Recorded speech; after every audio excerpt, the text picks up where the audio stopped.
On beginning poorly. I watched a child learning to pour water from a pitcher this morning. She held it with both hands, her face tight with concentration, and still managed to send half the water across the table. She laughed. She tried again. She did not, at any point, conclude that she was not meant for pouring. There is something here worth considering.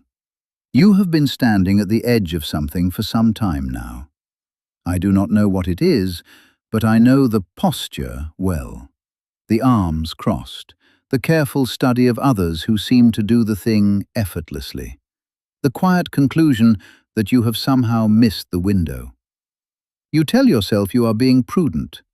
You are not being prudent. You are being afraid, and there is no shame in that. But let us at least call it by its proper name. The fear of beginning poorly has buried more talent, more beauty, and more good work than failure ever could. Failure, at least, is honest.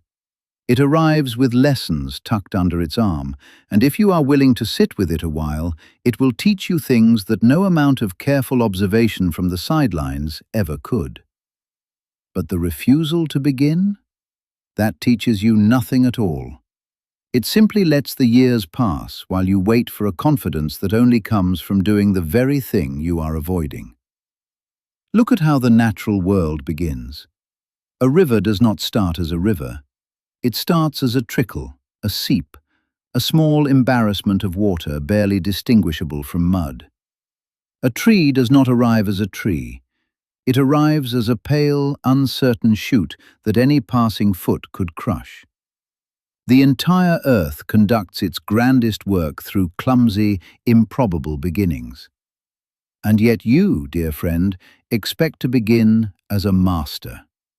You expect to open your mouth and speak with eloquence, to pick up the instrument and play with feeling, to step into the arena already graceful. Where did you learn this? Who taught you that the first attempt should look like the thousandth?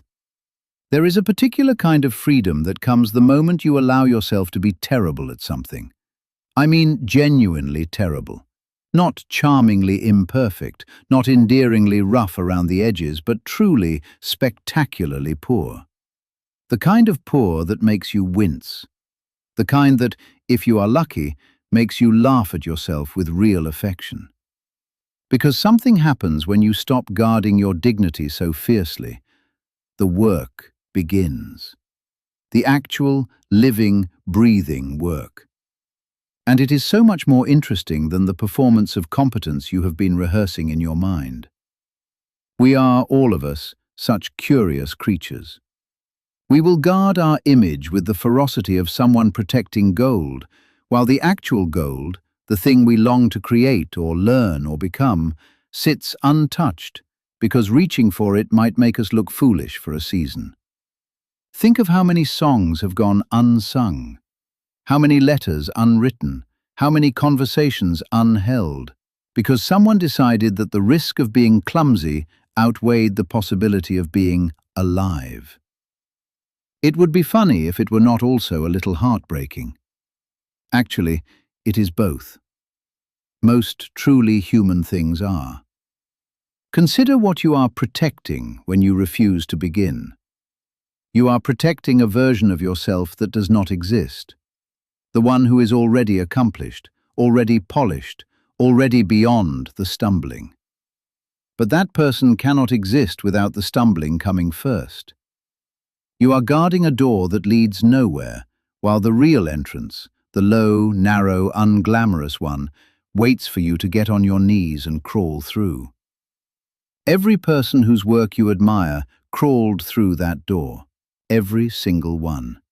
They simply did it before you were watching. And here is the part that may surprise you.